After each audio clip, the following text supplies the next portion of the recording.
अरे रानी, सो रही हो क्या अभी तक? रानी की जेठानी जोर जोर से चिल्ला रही थी घर के आंगन में खड़े होकर।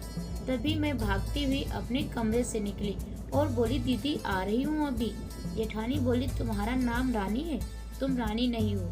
मैंने तुम्हें रात में ही समझाया था कि सुबह को जल्दी उठ जाना, तुम्हारी मुंह दिखाई की रस्म है। मैंने बोला कि दीदी रात को नींद ही नहीं आई, जगह नहीं है और मन में थोड़ा डर था कि सुबह आंख नहीं खुली तो। रजनी दीदी हंसती हुई बोली, रानी मेरी प्यारी देवरानी, जल्दी से घूंघट कर लो, अगर माँ जी आ गई तो हंगामा हो जाएगा। मैंने घूंघट किया ही था, तभी माँ जी वहाँ आ गई और कड़कड़ाती आवाज में बोली, चलो अब क्या यहीं गपशप मारती रहोगी तुम दोनों? हमने चलना शुरू ही किया था, तभी माँ जी ने रजनी दीदी के कंधे पर हाथ रखा और बोली, पता है ना कहाँ से जाना है, कैसे जाना है? माँ जी ने बोला कि जब भी कोई बड़ा तुम्हारे सामने खड़ा हो तो हमेशा घूंघट में ही रहना और कम से कम अपने बड़ों के सामने आना, और बिना घूंघट के तो कभी नहीं। रजनी दीदी कुछ बोली ही नहीं, बस अपना सर हिलाकर हाँ बोल दिया। मैंने भी बस अपना सर हाँ में हिलाया। माँ जी के जाने के बाद मैंने पूछा, रजनी दीदी आप तो स्मार्ट हो और इन सब चीज़ों को कैसे निभाती हो? रजनी दीदी मुस्कुराई और बोली कि मैं तुम्हारे जेठ जी से बहुत प्यार करती हूँ, इसलिए अभी तक चुपचाप सब चीज़ें निभा रही हूँ। मैं कुछ नहीं बोली और चुपचाप रजनी दीदी के साथ घर के बाहर वाले कमरे में जाकर बैठ गई। वहाँ पर एक पड़ोस की आंटी जी बैठी थी। वो बोली कि यह कैसी बहू आई है? ससुर जी सामने खड़े हैं और ये यहाँ बैठी है। मुझे कुछ समझ ही नहीं आया। मतलब? रजनी दीदी बोली कि आंटी जी अभी नई बहू है, यहाँ के रीति रिवाज सीखने में थोड़ा समय लगेगा। रजनी दीदी मुझे वहाँ से उठाकर मेरे कमरे में छोड़ गई। 6 महीने यूं ही छोटी छोटी चीजों में बीत गए। फिर एक दिन मैं राहुल के साथ साड़ी लेने गई। राहुल का फोन आया, वो दुकान से बाहर बात करने चले गए। साड़ी की दुकान पर मैं बेधड़क होकर साड़ियाँ देख रही थी। तभी साथ में बैठे हुए अंकल जी खांसे।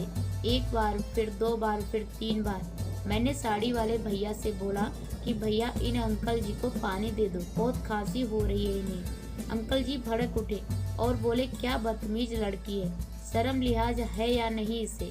दुकान पर हंगामा देख राहुल बाहर से भागकर अंदर आया और अंदर आते ही अंकल जी के पैर छूकर बोले, मामा जी आप यहाँ? मैं घबरा के दुकान से बाहर निकल आई, एक लंबा घूंघट करके इस गाड़ी में बैठ गई। राहुल बाहर आया और गाड़ी में बैठकर गाड़ी बहुत तेज चलाने लगा। मैंने धीमी आवाज में बोला, गाड़ी बहुत तेज चला रहे हो, धीमे चलाओ ना।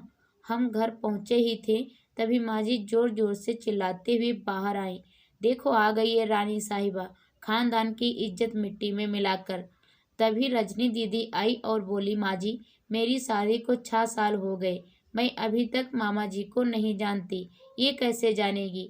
माँ जी जोर से चिल्लाई, देखो कैसे चपड़ चपड़ जुबान चला रही है। राहुल सबकी बात काटते हुए बोले कि ये माँ दोनों सही बोल रही हैं। अगर ये हमेशा घूंघट में ही रहेंगी तो ये मामा जी को कैसे पहचानेंगी? और माँ, आज मामा जी के फोन पर तुमने पूरे घर की शांति को भंग कर दिया है। ये वो ही समाज है जिसने मैया सीता पर भी उंगली उठाई थी।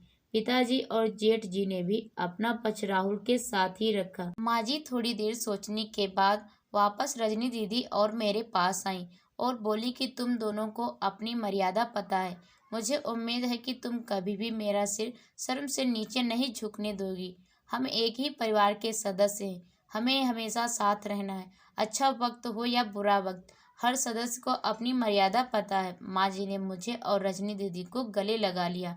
तो दोस्तों, आपको अगर ये स्टोरी पसंद आए तो इस वीडियो को लाइक, शेयर और हमारे चैनल को प्लीज़ सब्सक्राइब जरूर कीजिए।